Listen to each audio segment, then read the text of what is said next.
Hello and welcome to OUTLORE Podcast. I'm Eleanor Neale, and in today's episode, we're in Los Angeles in 2005 at Paris Hilton's house party, where after throwing up in a shoe closet, the 17-year-old newly signed artist Kesha was about to be kicked out.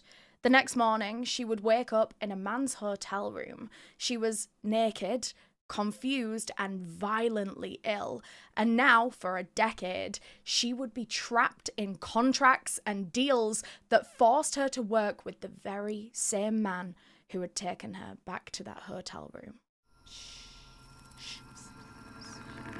Outlaw. In 2005, a CD was handed to music producer Lucas Gottwald, now infamously known as Dr. Luke. On this CD that he was handed, there were 100 tracks from 100 different unsigned artists, and out of all of these 100 songs, only 2 voices stood out to him. One was a young Katy Perry, and the second, an even younger teenage girl named Kesha. Dr. Luke sweet-talked and signed both artists, but Kesha, who was still just a child, could never have imagined the nightmare that awaited her after signing on that dotted line. The man that was supposed to be her mentor, a guiding light that would protect her in this crazy industry, was secretly the most dangerous person she could have trusted. In today's episode, we're going to be covering a lot of sensitive topics, including sexual assault, rape, revenge porn, eating disorders, and addiction. Viewer discretion is advised. Before we get into the case, I do want to thank NordVPN, who have once again returned to collab with us and make today's episode of OUTLORE Podcast on YouTube possible. NordVPN's mission is to make the internet a safer place. No censorship, no tracking, or creepy surveillance. They just want to offer you a safe space where you can stream and shop and surf online without getting hacked. And trust me, that is a real threat because there are tons of data leaks all the time that we don't hear about, and hackers can steal your data at any moment. But NordVPN's dark web monitor puts a stop to all of that. It scans dodgy sites and marketplaces 24/7 to prevent you from encountering any dodgy people and places online. It helps to protect all of your vulnerable accounts, and it notifies you the second that any of your data might appear on suspicious sites or leaks, so that you can jump in, you can change your passwords, change any information that's needed, and protect yourself. It's one of many, many amazing features that Nord has to offer, and obviously, as always, I've got you guys a great offer. You can get an exclusive NordVPN deal and 4 months extra when you click the link down below in the description of this video. It's risk-free with NordVPN's 30-day money-back guarantee.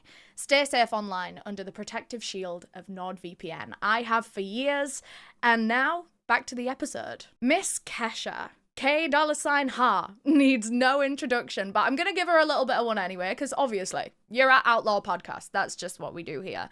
So, Kesha was born Kesha Rose Sebert in Los Angeles, California on March 1st, 1987, and that makes her 38 years old now. She was raised by her single mother, PB, alongside an older brother from PB's previous marriage to a country musician. You'll very soon see that music ran in the veins of this whole family. But 3 years after PB's marriage to that country singer ended, Kesha was born, and it's unclear who her father was, even still now. He's never been identified, at least not publicly, which we are going to circle back to soon. But Mama PB was a musician. She was a songwriter by profession, specializing in country music, of course. This was Nashville. And she took pride in writing for the likes of Dolly Parton and others. She would often bring her daughter along to the music studios where a little Kesha would play around singing and practicing the piano when the rooms were free. From an early age, music was everywhere in Kesha's life, and she knew so early on that she wanted to be a singer, and she was gonna be a singer. So she learned to play the piano, she learned to write her own songs, and eventually she was entering competitions, recording demo CDs and sending them out to producers and record deals to hopefully get discovered. And finally, when she was a teenager, her big break would come in the most bizarre way possible when she was invited onto Paris Hilton and Nicole Richie's reality show, The Simple Life. They basically had this casting call for anyone that wanted to be set up on a date by the girls. And Kesha's mum, P.B., saw this ad and signed her family up. P.B., who, like I said, had been a successful songwriter in Kesha's younger years, actually hadn't been in show business for quite a while at this point in time. In fact, she was actually struggling to make ends meet, hence why she signed her family up for this reality TV opportunity. To be totally honest with you, I think Kesha's family were financially struggling at this point in time. Her mum had been waitressing and picking up shifts and odd jobs wherever she could, but this reality TV opportunity would be different because it would include her whole family, including her 17-year-old daughter who was desperate to be discovered and get famous. She would get to meet Paris Hilton, Nicole Richie, and be on TV. And at this point in time, the good news would come in waves for Kesha because one night after the family returned home from filming the show, their house phone rang. Kesha's demo had been discovered by producer Dr. Luke. He invited Kesha and her mother to come for dinner out with him in New York. They flew all the way there to be handed a contract. Signing on the dotted line would legally bind Kesha into making 6 albums with Dr. Luke, and she wouldn't be able to collaborate with anyone else during that time. Luke has even said himself that this is a really shit deal to lock someone into, but that's just what he did. You know, he would sign his talent on these insane terms, quite unreasonable terms, but he would insist that once they gain a bit more traction, once they become a bit more famous, then they can renegotiate something a bit more fair later down the line. But as it stood, it was a 6-album deal on nothing. So in September 2005, after giving it some thought, a freshly 18-year-old Kesha signed the 6-album contract, binding herself to him for what would be her entire career. Luke wanted her in the studio pretty much immediately after she had signed this contract. He worked all the way out in LA, so she was going to have to come to him. Remember, she lived in Nashville with her family. So this meant figuring out a cheap living situation in LA quick. But as we've been saying, Kesha's family didn't have a lot of money.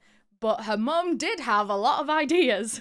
Kesha's biological father supposedly lived out in LA, and realistically, he kind of owed her something after not being in her life for so long.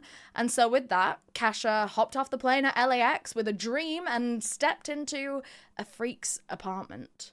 Like, she arrives at her dad's place, and immediately the vibes are off. This guy was weird. He put the strange in stranger, and Kesha is starting to clock that this isn't her dad. Her mom had sent her to stay in some random man's apartment. I'm not gonna lie, gang, I don't know what PB was thinking or why this happened. I also don't know who this man was or what PB had said to him. I think he was genuinely pretending to be Kesha's dad while she was staying at this apartment. It's so weird, and Kesha always tells this story so casually, like it's no biggie, and she like laughs through it, which honestly I think could be a bit of a trauma response, because this is such a weird and creepy situation to have been in, just living at this random guy's house who's pretending to be your dad.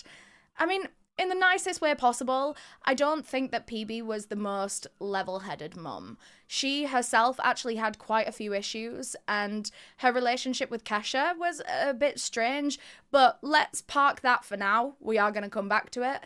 But back to Kesha, living at this random guy's house. She was freaked out by this man, and so she decides that she's going to move out and she's just going to live in her car for a little while. She's thinking, well, it's not going to be long-term anyway, because Dr. Luke was already blowing up her phone with work opportunities now that she was in LA. Within 9 days of being there, he had Kesha in the studio singing backing vocals for Paris Hilton's new song.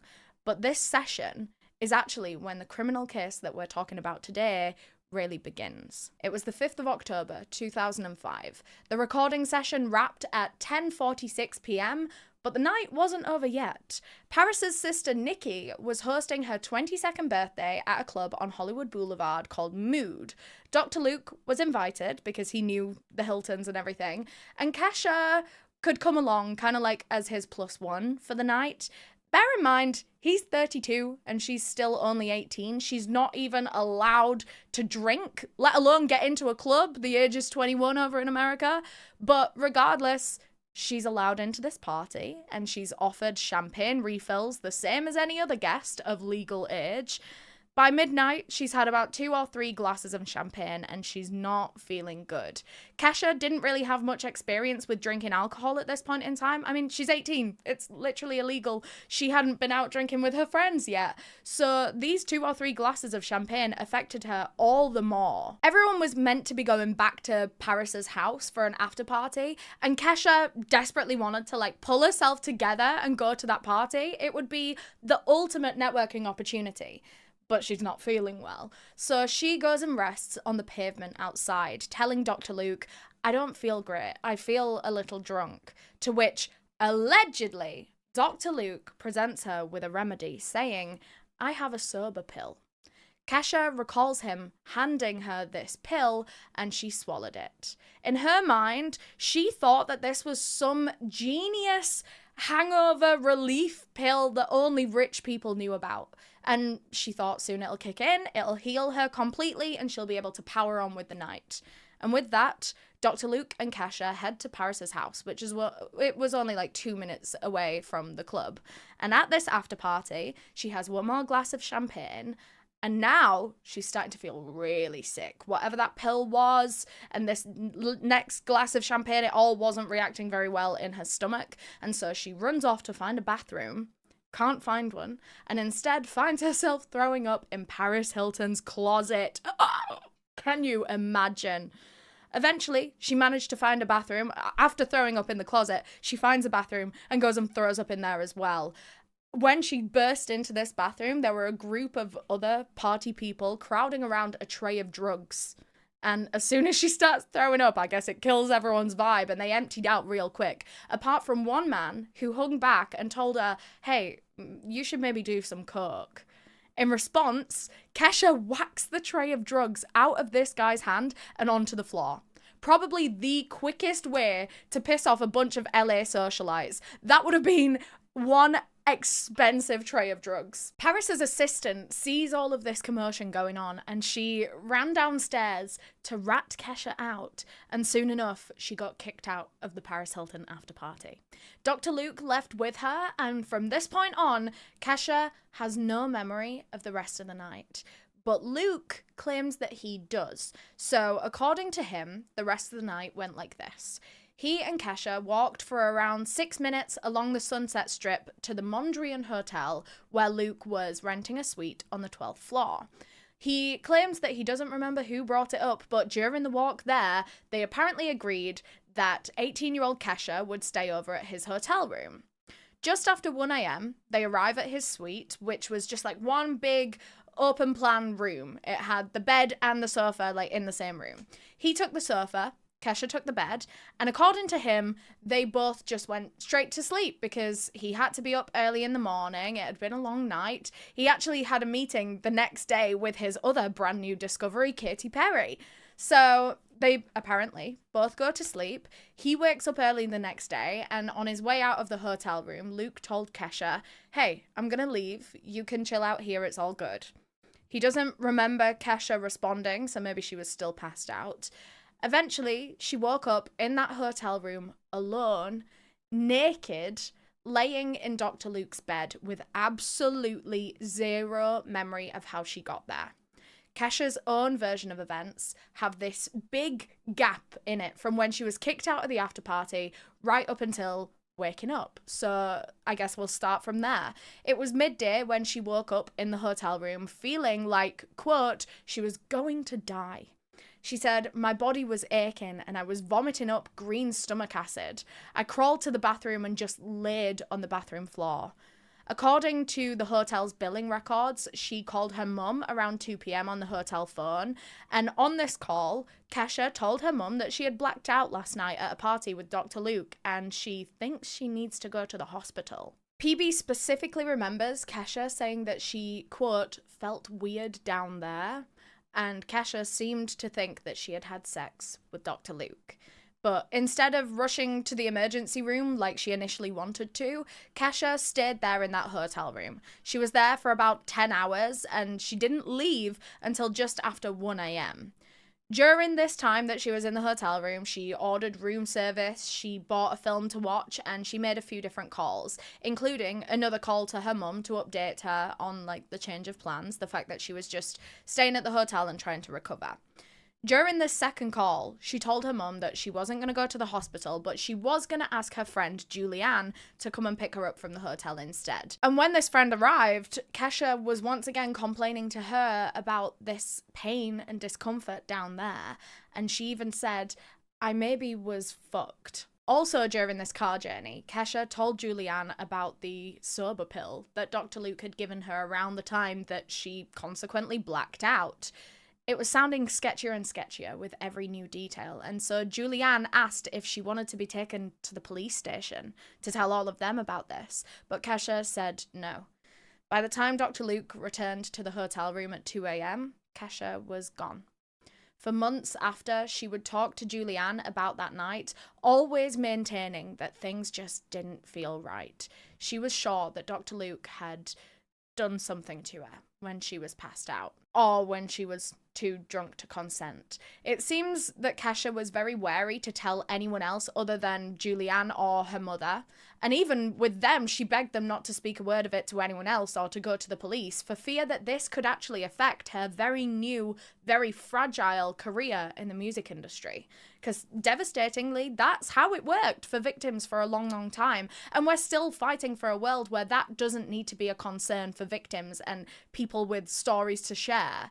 But Dr. Luke had power in the industry, and Kesha didn't want this horrid gut feeling to end up blacklisting her from the industry. So she sucked it up and pushed on, even attending parties that Dr. Luke would host at his home with his girlfriend. He had this beautiful actress girlfriend as well. He was dating Jill Latiano, and he'd actually told her all about Kesha throwing up and getting kicked out of the party, but he never mentioned to his girlfriend that 18-year-old Kesha had slept in his hotel room that night, which is suspicious to omit such a detail. I wouldn't like that if I was his girlfriend.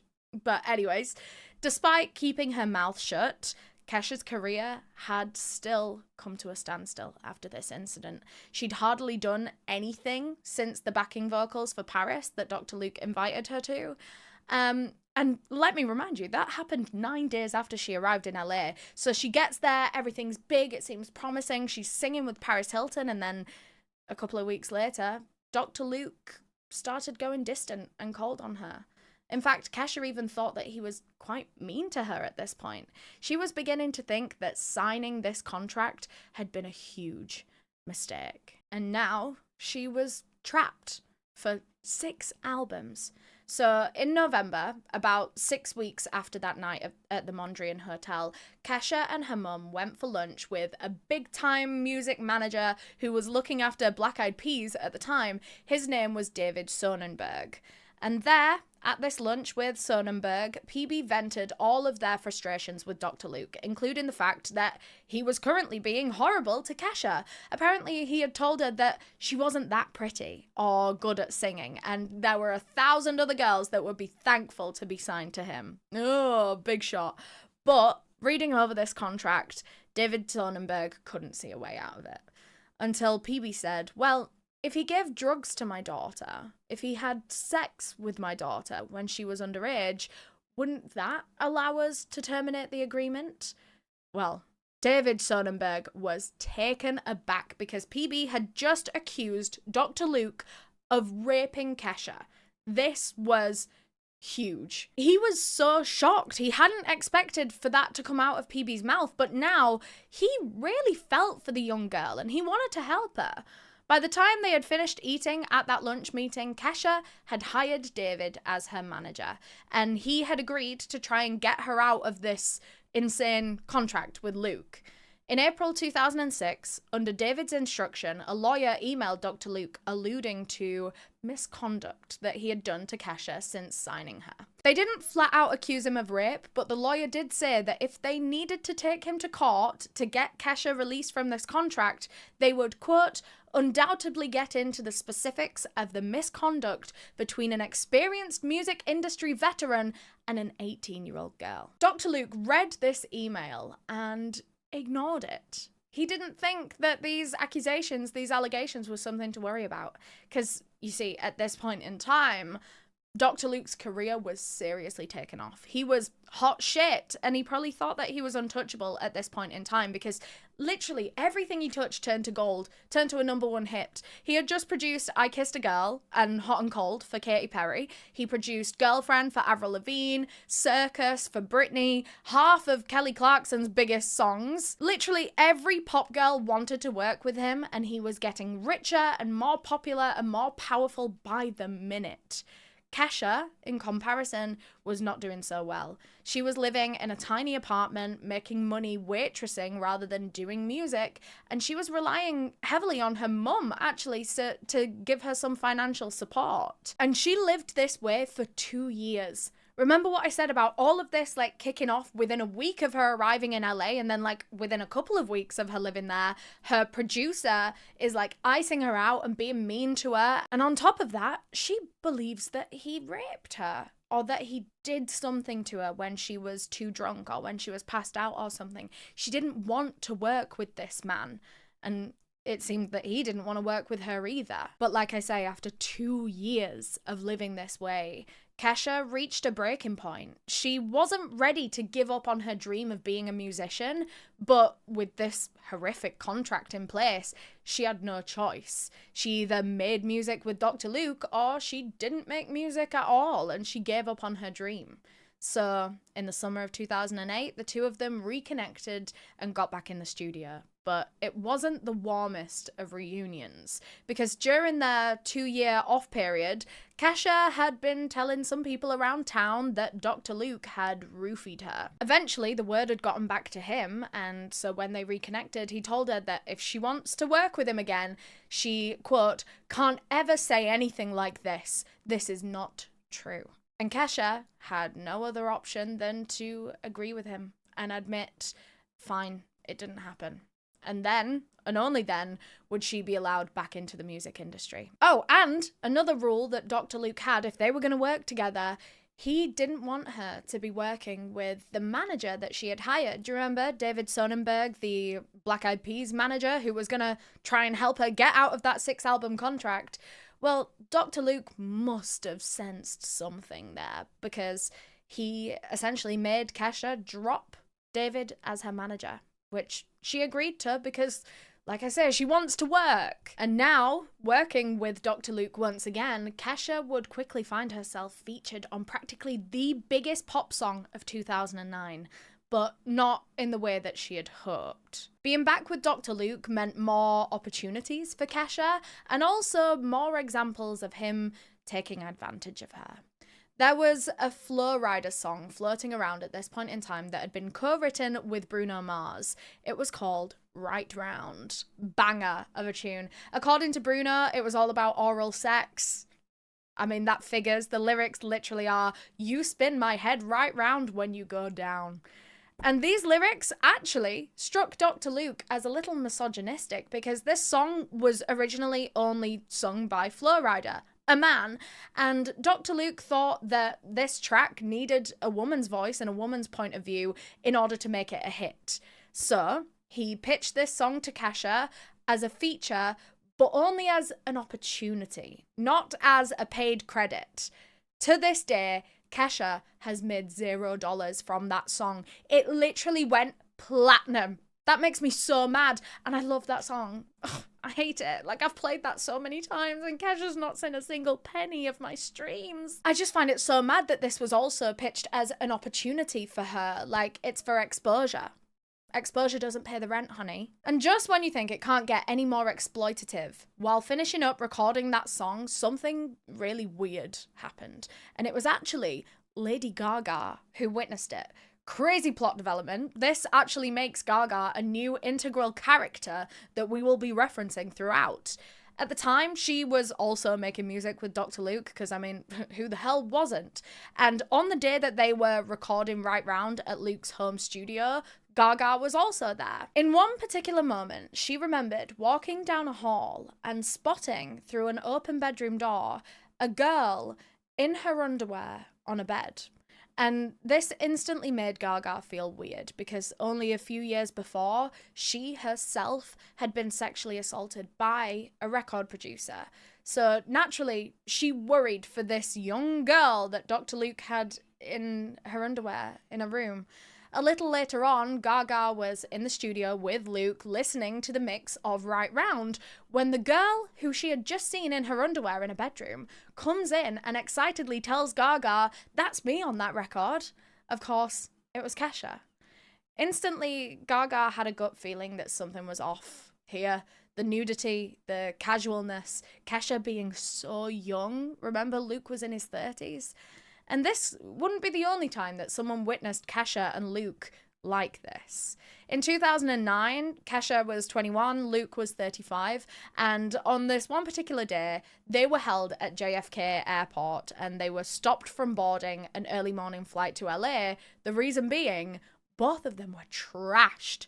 The night before, they'd been out celebrating the fact that finally, after 3 years of being signed to Dr. Luke, he had finally gotten Kesha a record deal. She was now signed to RCA, which is owned by Sony. She was still stuck in this 6-album contract with Dr. Luke, don't get me wrong, that was a whole separate thing, but at least now she had a record deal. Anyway, she signed this deal, they're celebrating, and on their very last night in New York, they went out partying, and Kesha said that after, they went back to Luke's apartment to, gather all their things to head to the airport, and he told her to snort an unknown substance.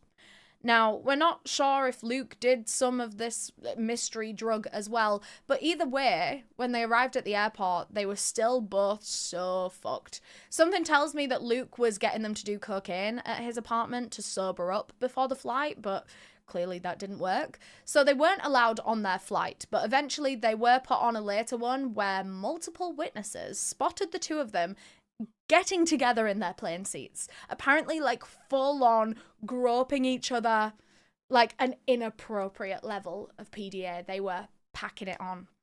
Kesha, on that flight, threw up in the bathroom and would later say that all of that kissing and groping that people had witnessed on the flight was just another time that Dr. Luke had taken advantage of her in her drunken, drugged-out state. But now, with Kesha's rise to fame, she was about to go through a whole new nightmare. In 2010, a website called iLeaks started appearing online. One of the founders, a man who went by the name DJ Stolen, had hacked into Kesha's iCloud and stolen all of her intimate, private pictures and plastered them online for the whole world to see. Suddenly, everyone was talking about it, and they weren't saying anything good. Everyone was sharing these pictures around. All the tabloids and the freak bloggers like Paris Hilton were spreading these pictures far and wide for clicks. And soon, it felt like the whole world was humiliating and slut-shaming Kesha, who was already feeling battered by the industry with nowhere to turn for safety.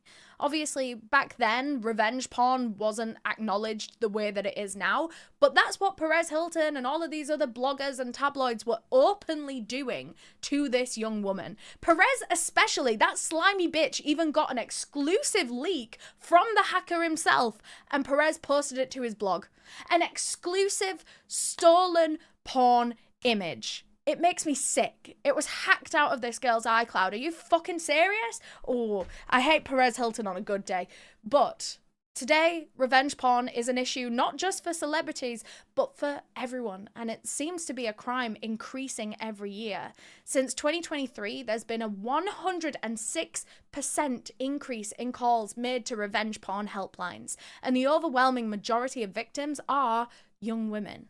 Today, I want to give a platform to the Revenge Porn Helpline. It's a UK-based charity that can aid you with legal advice, emotional support when you need it, and even getting the image removed. So far, they've had 305,000 images removed. Revenge porn is one of the most psychologically traumatizing things that someone can be put through. And while I hope that you never will, if you ever do go through something like that, on top of going to the police, do reach out to these helplines. You deserve the support. You are a victim of a violating crime.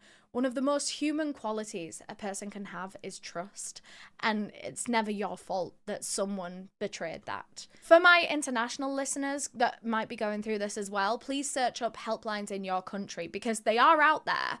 The one that we just mentioned is only UK, but there's one in America under the CCRI Safety Centre, and on their website you can find the number to their helpline. Both links to the websites will be in the description of this episode. You're not alone in this, and I promise it's not forever. You will have a full and happy life to live after. A short while after Kesha's intimate photos were leaked and she found herself genuinely at one of her lowest points, her life took a sharp U-turn when her debut album was released to huge success. By now it was 2010, 5 years after that night at the Mondrian Hotel, and Kesha's relationship with Dr. Luke seemed to be kind of patching back up. She'd actually managed to negotiate her contract from 6 albums down to 5, so he'd done her a little bit of a favour there, and he was even helping her mum, PB, get back into the songwriting business. He was hooking her up with writing gigs for people like Miley Cyrus. As for the rape accusations, it seemed like everyone just wanted to act like it never happened, but that wouldn't last long. Remember David Sonnenberg, the manager that Kesha had hired, Black Eyed Peas manager, who was gonna try and help her get out of the contract, but Dr. Luke made her drop this manager, Well, now that Kesha had released her debut album and she was famous, she was hot shit, David Sonnenberg, former manager, was pissed, honestly, because he was meant to be her manager. He should be taking a cut of this newfound popularity and all of these sales. He felt cheated out of this. And so in 2011, David filed a lawsuit saying that Dr. Luke forced Kesha to stop working with him and pressured her into dropping him as her manager. The whole thing went to court, and Kesha and PB would actually have to give testimony in favour of Dr. Luke. Now, under oath and on camera, their story about what happened that night at the Mondrian Hotel changed drastically.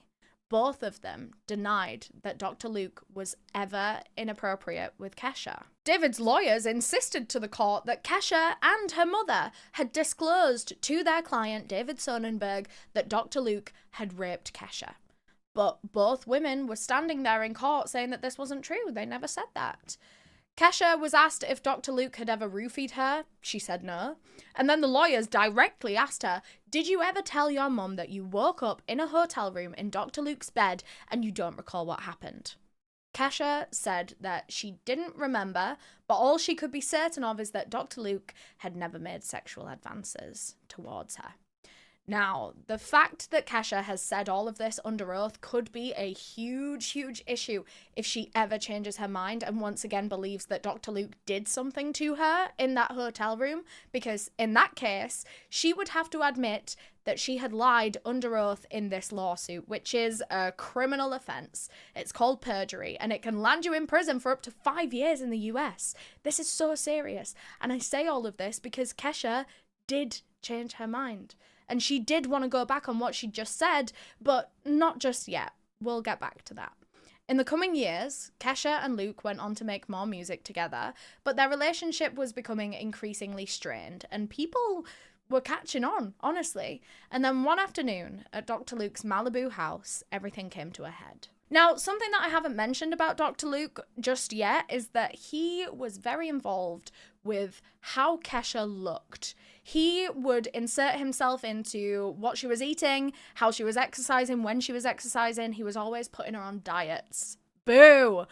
Leading up to the filming of the music video for Die Young, he actually persuaded her to do a 10-day juice fast, which is a starvation diet, let's be real. And on top of being starved like this, Kesha was also being made to work out twice a day with a personal trainer. She was exhausted, she was weak, and this was so incredibly unhealthy, both physically and mentally. At some point during this 10-day juice fast, Kesha, God forbid, drank a Diet Coke, and she said that she really wanted to eat some turkey. She didn't even fucking eat any turkey, but in response to what Dr. Luke deemed her weakness, he went off on Kesha and made her cry.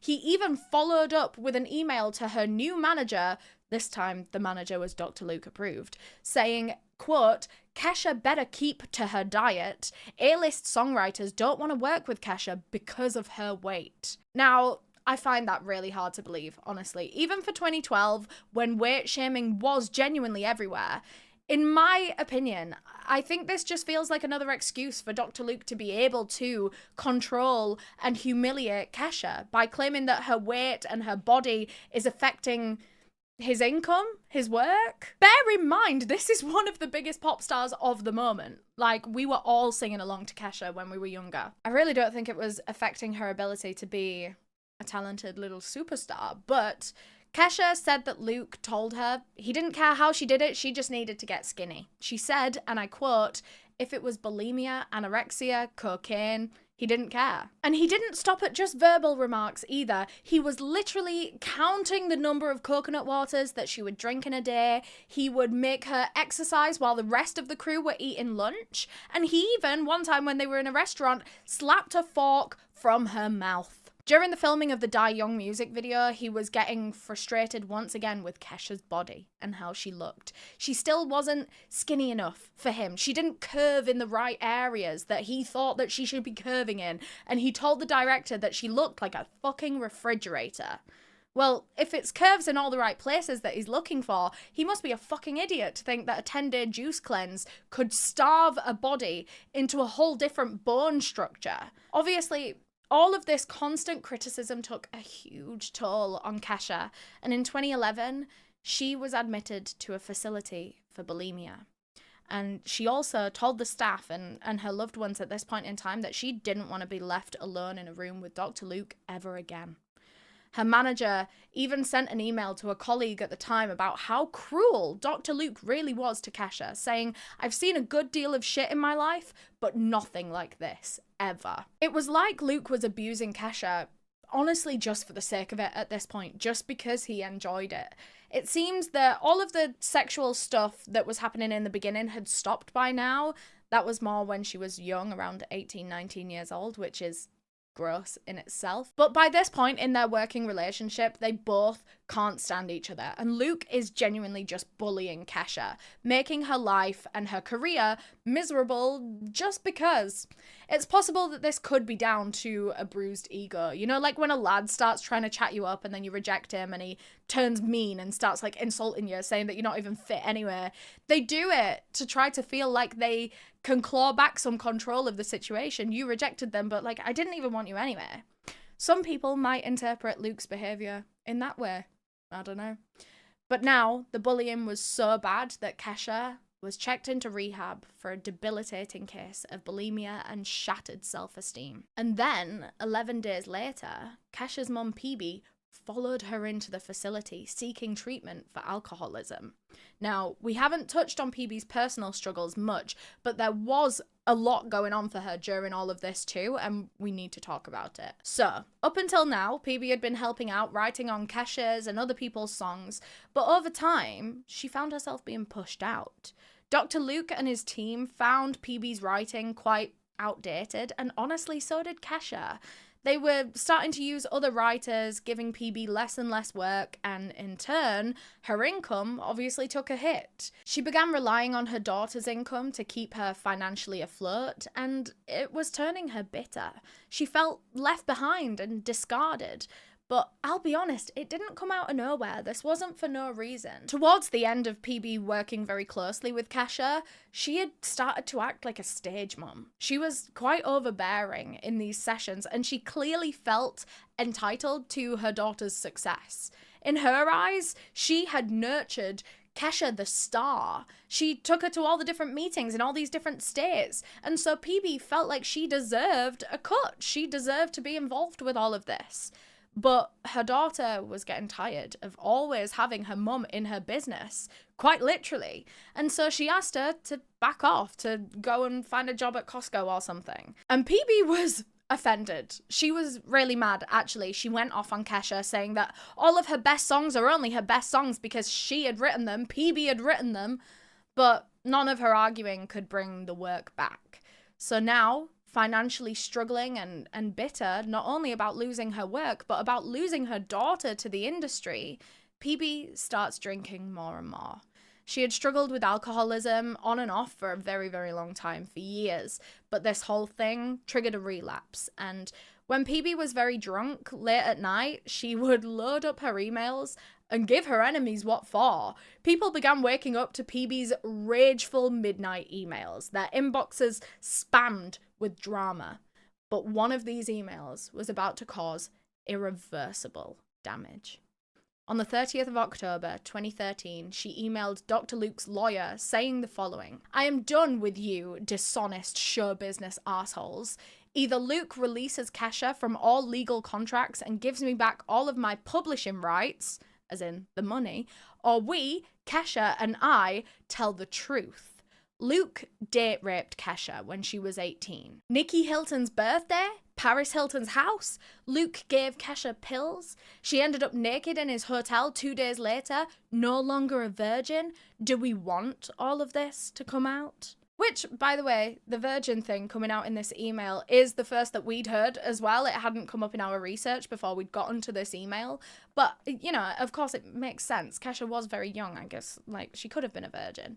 But anyway, PB signed off this email saying, "If I wind up dead, trust me, it's in writing to call you and Dr. Luke. Have a nice life." So that email hit Dr. Luke's lawyer's inbox. The thing is, though, at this point, people were used to receiving PB's rage emails. They would come through so often, and they were always, honestly, quite nonsensical, just like drunk ramblings, and people had begun to just ignore them when they came in. So, as usual, when this one hit the inbox, Dr. Luke and his lawyer ignored it. They didn't even open it and read it. And Luke carried on climbing the career ladder until the summer of 2014, when he was handed a letter that not only threatened to end his career, but his entire life as he knew it. And this one couldn't be ignored because it had come from a team of lawyers and from Kesha herself. She was ready to bring him down. By 2014, Kesha was physically, emotionally, and mentally done with Dr. Luke. She just wanted out of that contract for good and to be away from him. Not only was she certain that this guy had raped her when she was 18, but she had put up with years of financial and verbal abuse from him. He had terrorized her mind and her body with these torturous diets, and he was the root cause of her being institutionalized for bulimia. So, she hired some lawyers and handed Sony a major lawsuit that accused Dr. Luke of date rape, sexual assault, battery, and harassment, as well as emotional, physical, and verbal abuse of over 10 years. These are heavy, career-ending claims, right? Well, not if she went about it this way. See, the lawsuit was arguing that the record label Sony had enabled Dr. Luke to do all of this to her. Sony is a huge corporation that she realistically couldn't go up against and win. She needed to drop Sony from the lawsuit and go after Dr. Luke alone if she wanted any real chance of winning this. And I'm going to be so honest, I feel like she'd found herself a real cowboy legal team because they kept giving such bad advice and they were hindering this case all on their own, even deciding to direct the lawsuit at Sony, claiming that they enabled the abuse rather than just going after the abuser was an interesting choice, but there's more to come. Either way, the lawsuit became just against Dr. Luke, and by the 14th of October 2014, a week after the case was filed, it was made public, and the case went global. It was in the papers, it was on the news, it was worldwide. It was Kesha versus Dr. Luke. As this lawsuit went public, Kesha's lawyer also did a press talk giving interviews on Good Morning America, among other shows, where he stated Luke fed her alcohol while she was underage, then gave her the sober pill. Turned out to be GHB, a date rape drug. She woke up the next day, naked in his bed, saw and knew that he had raped her. And you know what? The lawyer saying that much on TV is fair enough because all of what he'd said there is in line with Kesha's own statements and her account of events. But in other public comments, the lawyer expanded on that, calling Luke a predator and comparing him to Bill Cosby. Now, there's implications there that Kesha herself had never made. Her lawyer was doing damage to their own case by freestyling on national TV like this. Kesha later on had to sign an affidavit that said that she had not authorized her lawyer to be making all of those comments. But the lawyer's behavior aside, the bones of this lawsuit made Dr. Luke look like a bad guy. So his team hit back immediately by releasing the tapes of Kesha and her mum swearing under oath that he had never assaulted her. Kesha's lawyers quickly responded to this, arguing that she had lied in those videos. She had lied under oath and said all of that because Luke had pressured her into doing so. Her lawyers even came out and said that there were other victims of Dr. Luke out there and they would also be coming forward with their stories soon. But they didn't. Kesha stood alone as the only victim. This was a huge claim for her lawyer to make, and since literally no one else came forward, people began to doubt its validity. And so, in an attempt to prove it, the lawyer posted a tweet naming another one of Dr. Luke's victims. It was Lady Gaga. Remember earlier on in the episode, we talked about how Gaga had been assaulted by a producer very early on in her career. That's why she was so worried for Kesha when she saw her in her underwear in Luke's house. Well, Kesha's lawyer was now using Lady Gaga's assault to support his case. The only problem being, it wasn't true. I mean, Gaga had been assaulted, yes, but by a different producer, not by Dr. Luke. She was frankly offended that her trauma had been rehashed, twisted, and distorted on such a public platform as Twitter. She immediately got Kesha's lawyer to retract his statement and apologise.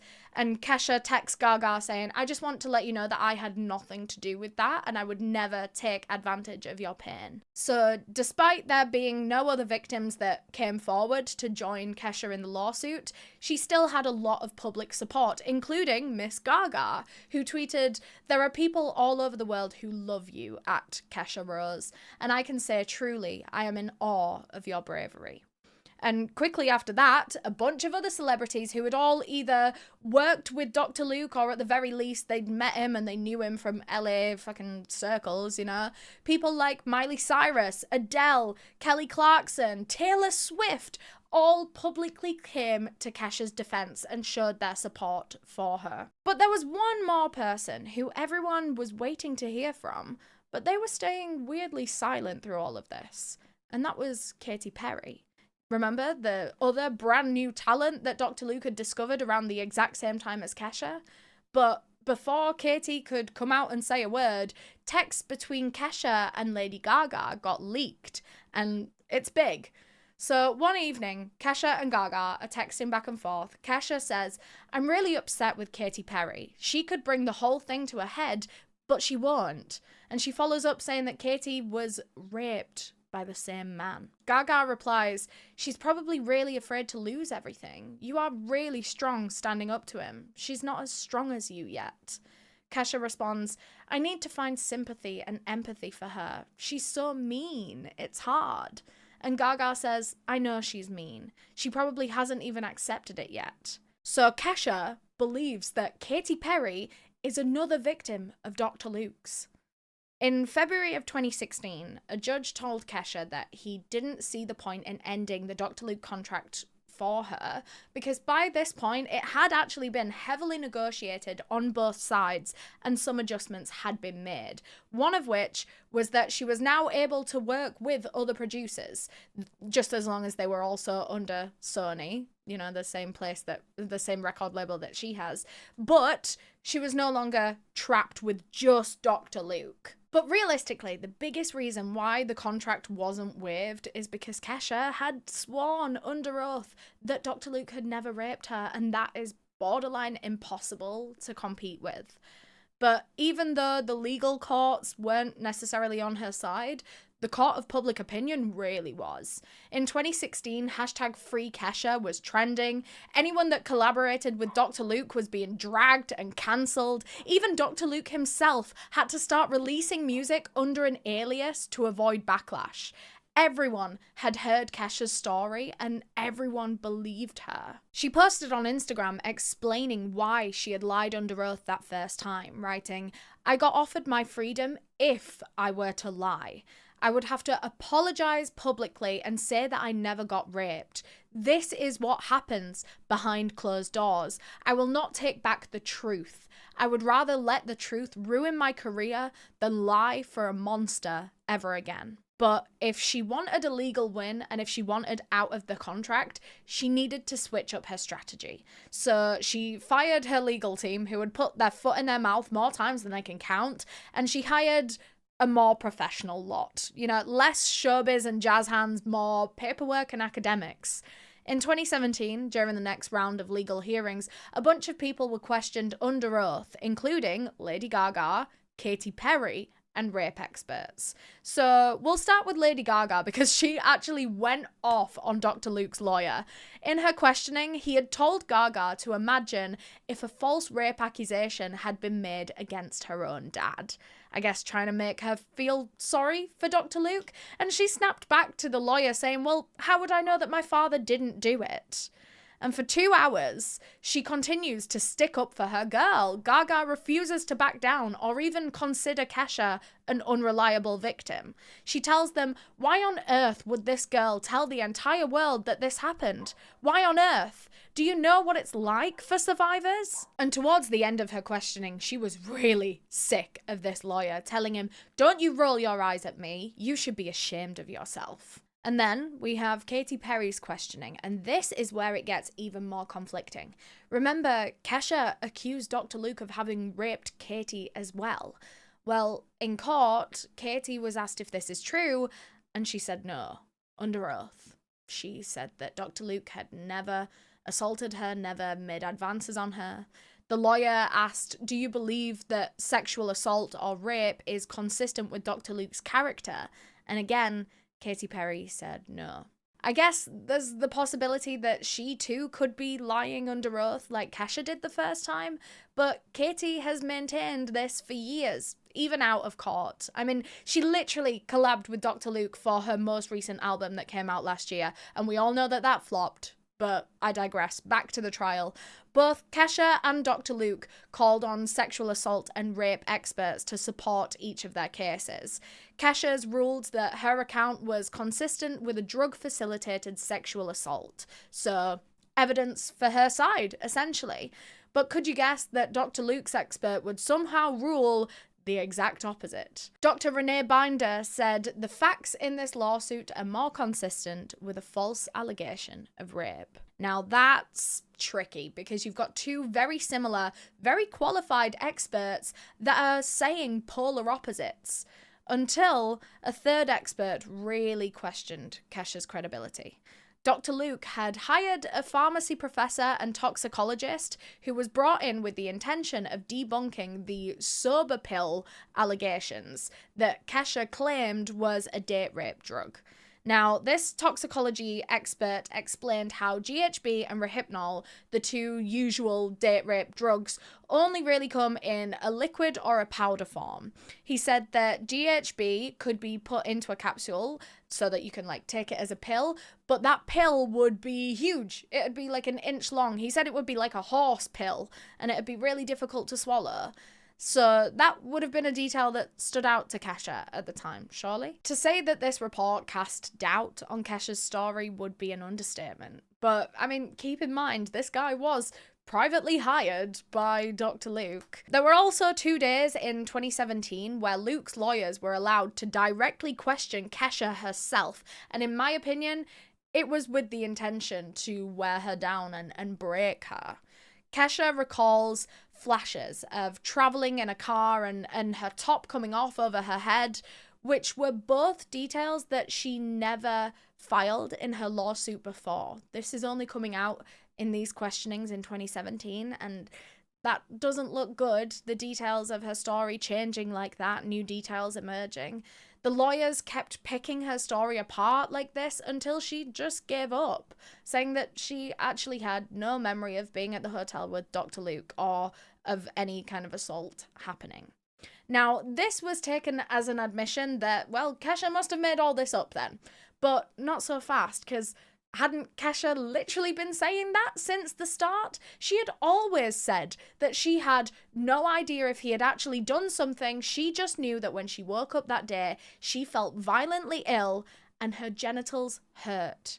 She had a gut feeling that she had been taken advantage of the night before. She had never said that she remembered the assault taking place. They hadn't broken her down to an admission. She is literally saying what she'd always said. This isn't new information, but everyone was acting like it was. Everyone was acting like they'd just, done a gotcha moment on Kesha. Regardless, the chances of her winning this case over a gut feeling from 18 years ago were very slim. It was a very expensive, uphill battle that she was likely to lose anyway. Then, as the trial was set to come to a head on the 22nd of June 2023, it was announced that it was all over. There would be no big trial. Kesha and Dr. Luke had reached a settlement. Neither party was going to pay out any kind of money to the other. Neither of them were forced to sign any kind of NDA or whatever. But what was particularly surprising was that the two of them released a joint statement together. I don't think I've ever really seen anything like this before, other than, like when influencer couples break up and they both post the statement together, but not after a fucking rape accusation. This is insane. It's split into two parts, and you get Kesha's statement first, which read, "Only God knows what happened that night. As I have always said, I cannot recount everything that happened.